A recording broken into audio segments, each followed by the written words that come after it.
Tell me, piece yourself back together now. What's your vision?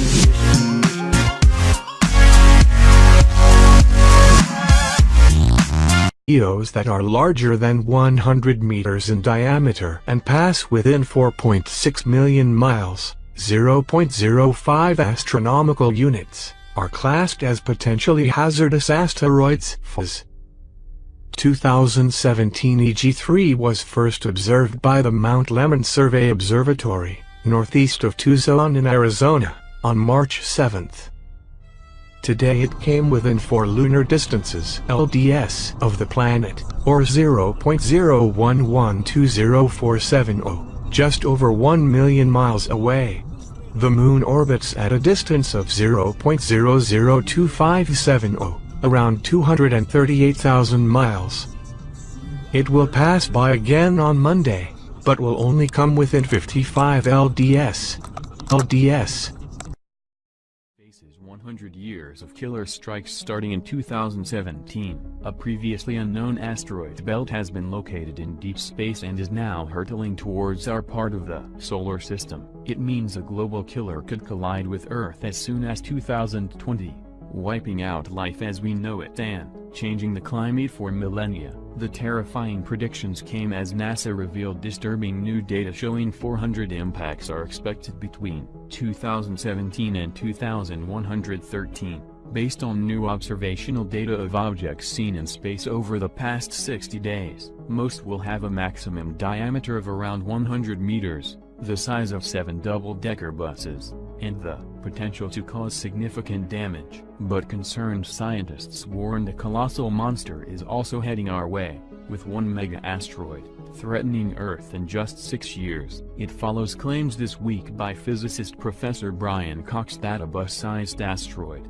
named 2014 EC, came within 61,637 kilometers, 38,300 miles, of Earth in March. He said there is an asteroid with our name on it and it is only a matter of time before an asteroid large enough to wipe out the human race collides with Earth. Many believe an asteroid was responsible for killing the dinosaurs with a similar life-changing event, potentially just around the corner. Professor Bill Napier, an astronomy expert at the University of Buckingham, said a strike by either an asteroid or debris from a comet could have devastating consequences. He said, if something like this happened, depending on where it hit, it would be absolutely life-altering. The atmospheric chemistry would be upset by cutting out sunlight. It would be like a nuclear winter and could last for tens of thousands of years. These comets are 200 to 300 kilometers, 186 miles, in diameter. They are sheer monsters and could sterilize the Earth if we are hit by one. The more immediate risk comes from sub-kilometer, smaller asteroids, and there are tens of thousands of these in space which are quite capable of causing damage on a regional scale. One hit Siberia in 1908 and luckily it was not in a populated area. Had this happened in London it would have wiped out everything within the M25 and you would have heard the collision in another country. And experts warned of the possibility of something much bigger striking Earth in 2020. Asteroid 2012 D814. All of us on this planet are on the brink of a kind of close encounter. A big asteroid is hurtling through space, and it's supposed to miss us by a cosmic inch, just 17,000 miles. That's closer than some of our weather satellites. In fact, it's so close, scientists are springing into action, and here's ABC's Neil Karlinski. Right now, while you're watching this, a chunk of space rock big enough to level a city is hurtling towards our planet 8 times faster than a speeding bullet. The good news is, scientists say it will miss.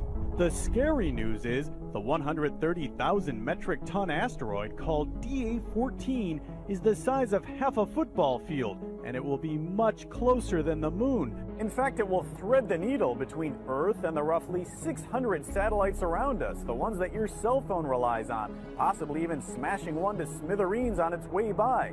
But if that's why you're thinking this is all still a long, long way from all of us way down here walking the streets, you may want to think again. The last close call turned out to be a direct hit.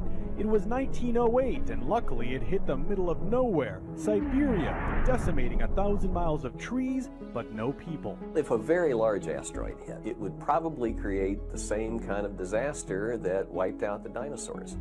Amazingly, no one knew DA-14 was headed our way until a Spanish dentist and amateur astronomer randomly discovered it a year ago.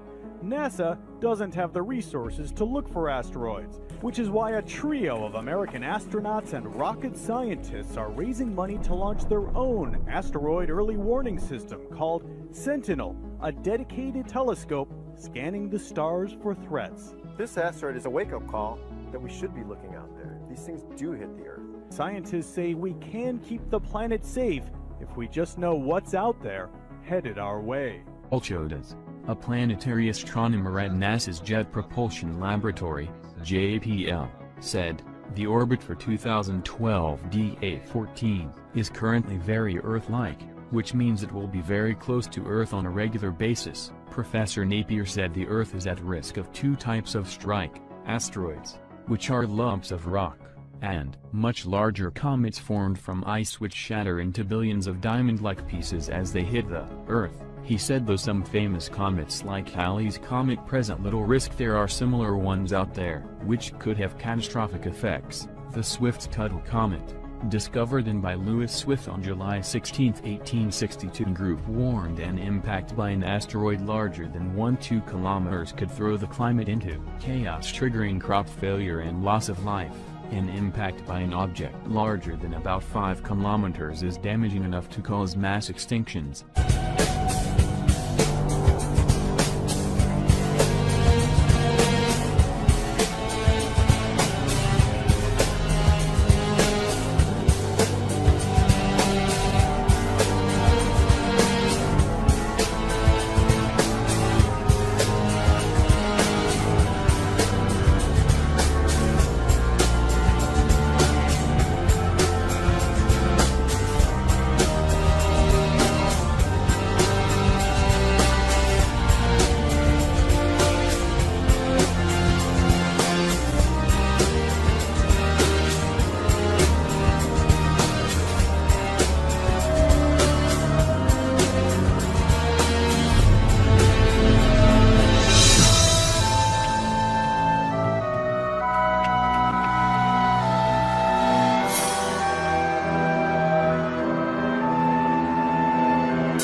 Have a shower going on, please.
There are increasing indications that Planet X, also known as Nibiru, is moving in a precise direction towards planet Earth.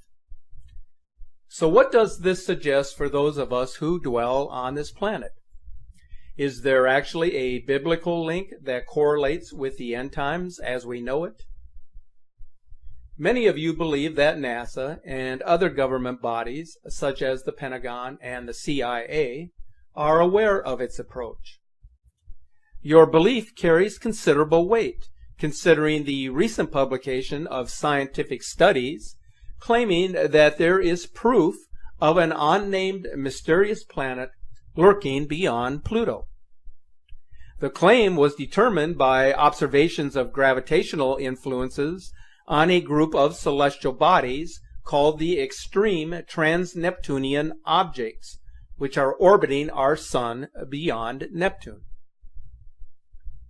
The approach of the mysterious planet Nibiru is at present sending waves of charged plasmatic energy particles through our solar system. The flow of energy will finally affect the core flows of the Earth and result in catastrophic changes in Earth's climate, which is without a doubt occurring on an escalated scale. Planet Earth has been feeling the effects of this inbound planet or system of planets since 1996, with records showing a troublesome increase in seismic and volcanic activity, extreme weather patterns, and catastrophic disasters. U.S. and Russian governments are aware of its approach, as is the Vatican hierarchy, which is keeping a watchful eye on the heavens with their sophisticated telescope perched high in the mountains of Arizona. In the meantime, the public is being kept in the dark regarding this approaching apocalypse. The consensus by many is that such an event would annihilate 2/3 of the world's population, while 2/3 of those who survive the initial impact will perish over time due to starvation and exposure to the elements. The question that persists with respect to Planet X is whether this mysterious planet that scientists now claim exists beyond Pluto is the same planet that is believed to have wiped out much of humanity thousands of years ago.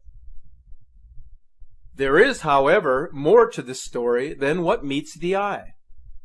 Based on the research study known as extreme trans-Neptunian objects and the Kazai mechanism, signaling the presence of trans-Plutonian planets, posted in 2014 in the Journal Monthly Notices of the Royal Astronomical Society letters, there are at least 2 planets, part of our solar system, larger than Earth, lurking out there beyond Pluto, and whose existence can be noticed through their gravitational influences.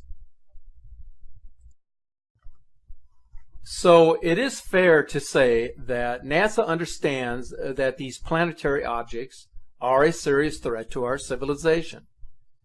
It is widely perceived that researchers had proposed that the so-called Planet X was at least 10 times as large as Earth and was most likely situated at a distance of 250 astronomical units from our Sun, with an orbit of 10 to 20,000 years.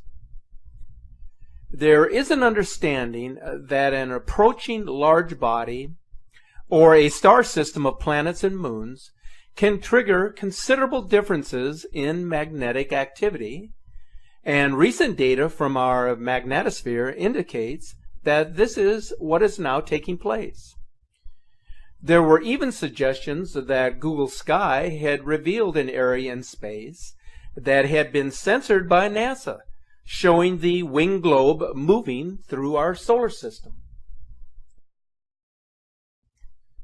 So are these subtle warnings an earnest attempt to inform us that an apocalyptic situation is at hand, which is coming from out of this world, something previously unknown to humanity, but which have memories in our subconscious from past lives and records kept over the ages? If we consider the ancient era of Atlantis and Lemuria and what happened to these civilizations, is it any wonder that NASA would redact the location of this incoming body on Google Sky or in their own imagery? Every week, NASA appears to have learned something new that was unimaginable, and yet they want us to imagine that Planet X Nibiru is unreal. As you can envision, the gravitational consequences of a sizable planet moving close to the inner solar system would spell huge problems for planet Earth. Not only are we witnessing climate extremes and a shifting of the Earth, but we are now bearing witness to the very real observations that the 4 seasons, as we have known them, are now blending. So with all of this in mind, we can now ascertain why certain governments are taking steps to protect their own interests as they prepare for the arrival and the aftermath of this large planetary body or system of planets moving through our solar system. Here is some news that has been widely reported, but which some of you may not be aware of. Russia recently completed building or updating some 5,000 shelters in Moscow. They actually have been quite open about what they are doing, but they haven't specifically stated the actual reason for constructing or updating these shelters. But we do know that they have some facilities that can accommodate up to 100,000 people. The United States is estimated to have over 150 deep underground military bases. Coincidentally, a huge military underground city exists below the Denver airport. Now, these are entire underground cities that have been under construction since the 1980s. But this is a need-to-know classification that is underway and is never published in advance for fear of destabilizing the economy. If you do any research of this topic, you are bound to run into various forms of disinformation. Now, some of it intentional, but much of it produced by uneducated individuals within the public. Until the discovery of Planet X, Astronomers had regarded the writings of the ancient Sumerians about this object as legend. When Planet X was discovered in 1983, they suddenly learned that the Sumerians were not the primitive people they had been made out to be by intellectuals of today. Have you ever wondered what the real purpose of the Hubble Space Telescope was intended for? It was not to explore the universe and the solar system, as some have suggested. Rather, the reason for constructing this multi-billion-dollar telescope and then placing it in orbit was for the purpose of observing the inbound Planet X. A June 6th interview with a Hubble insider states this fact as to the Hubble's purpose.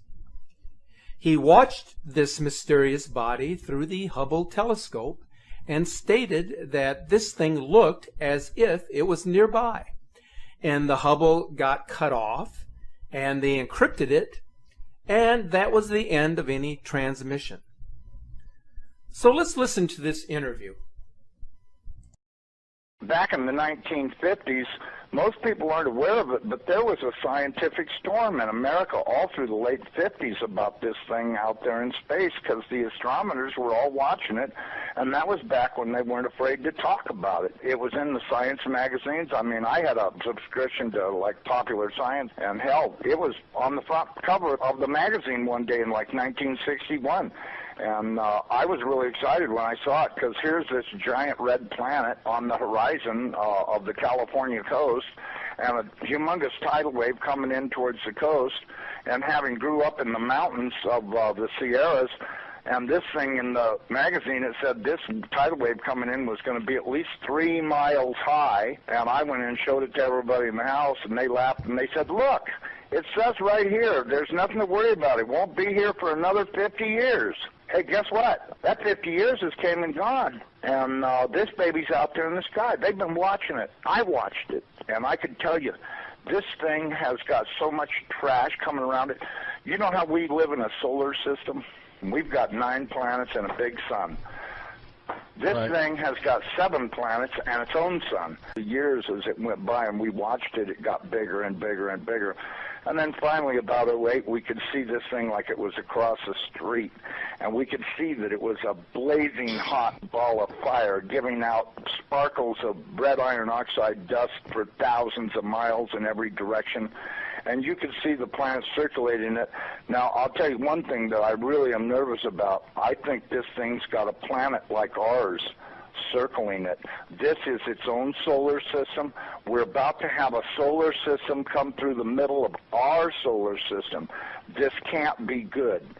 But unfortunately, it looks as though that's what's going to happen. We were looking at asteroids. Right close to this thing, there's asteroids that are floating around right near that are orbiting the main sun itself. These things appear to be about 500 miles across. This thing looks like a giant red teardrop-shaped dust cloud, and you can see once if you're able to see it up close like we did, you can see every speck out there. Now, these CIA people that I know say that we're not going to be that close to it when it goes past us. They're saying that in order to attain breakaway speed, when it comes up around the backside of the sun, its speed will at least double, possibly more, which will put it here earlier than everybody is saying it will, and that this thing will probably be about 20 million miles from us when it crosses in front of us. And then as soon as it flips us upside down, we're going to go into its debris field. These CIA guys told me that this pole shift will probably happen from start to finish in around 28 minutes. That doesn't give you a lot of warning. When you see that thing out there in the sky, you're going to have to run as fast as you can to your underground facility, because this is going to happen so fast. Now, see, here's another thing nobody's talking about. You've got this giant iron planet that they say is 47,000 miles across, getting ready to come up past us. And when it starts to approach us, it's going to start and have real serious effects. So is it a planet or a failed star?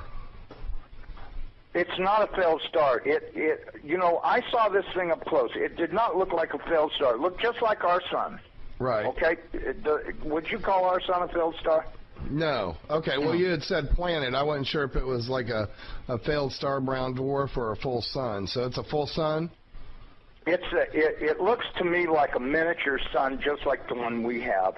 The only difference is our sun is giving off flames and stuff, and this one's doing the same thing as it, but it's giving off this red iron oxide cloud of dust around it, and until it got close, we couldn't even tell what was in there. We could see it was hot, and it looked like it was just a dull red when we were first able to discern it through the red cloud.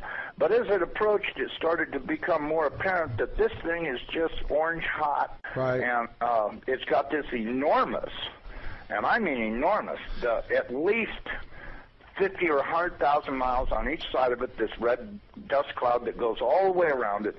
I know when we were watching it, as it started to make the upward swing to approach behind our sun, it was amazing. The red dust cloud settled down. Instead of being round, it started to settle down into a V, like wings, upside-down wings.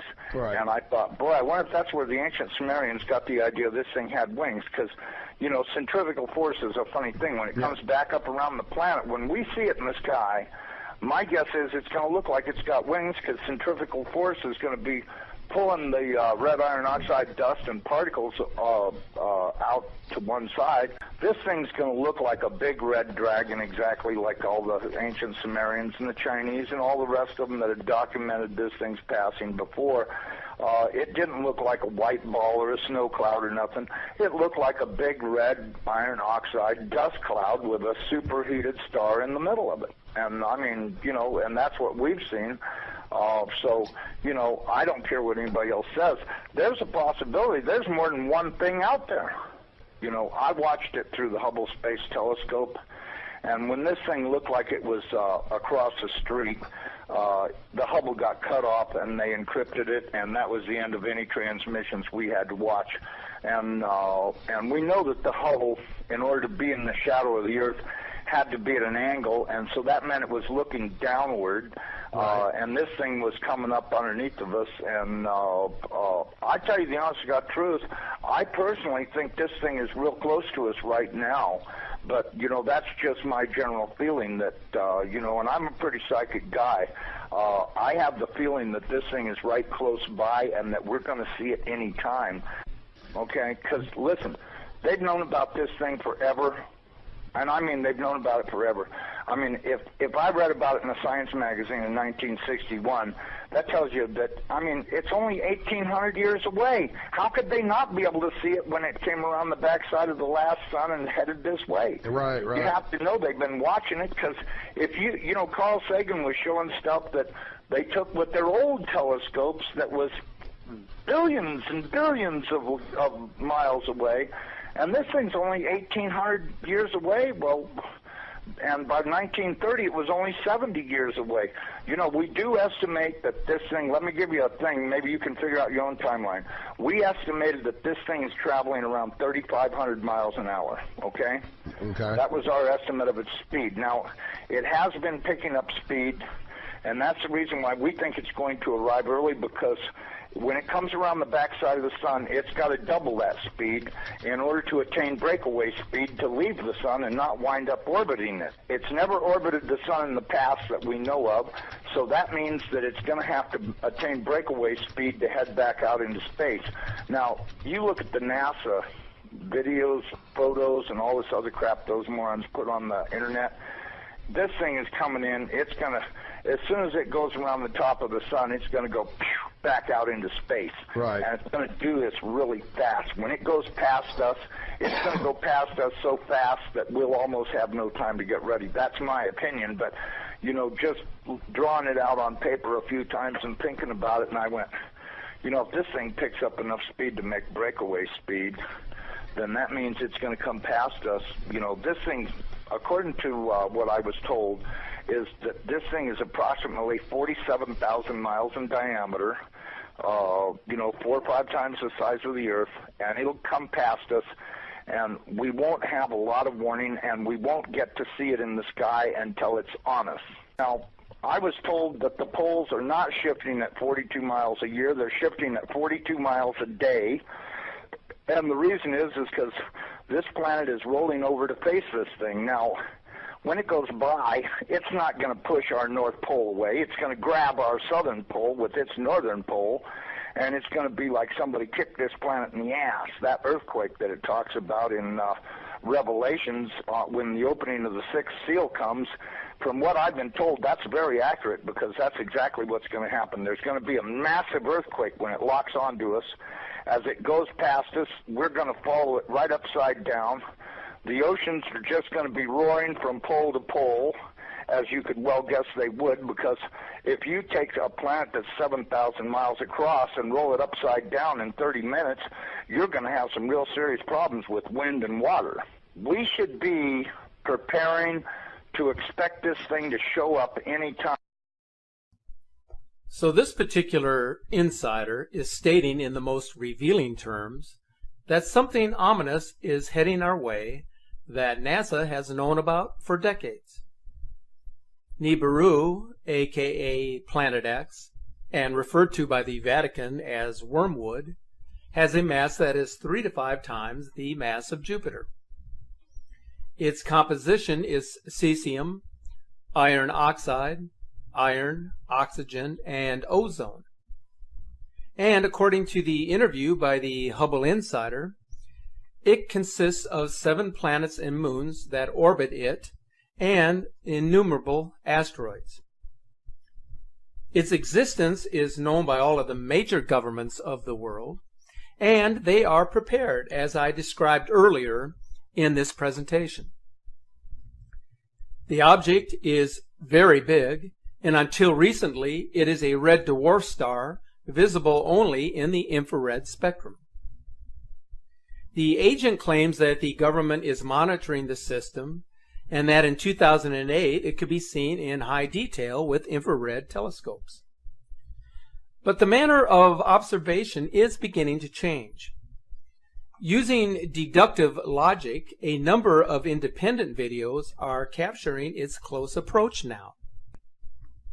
We can speculate about its existence and whether the images and videos being published on a regular basis are genuine captures. But it doesn't change the narrative that something big is out there. Even the most reputable scientists are coming to the same conclusion that we have been warning about for many years now. That whatever is out there must be found and determined as to its impact upon the solar system and planet Earth.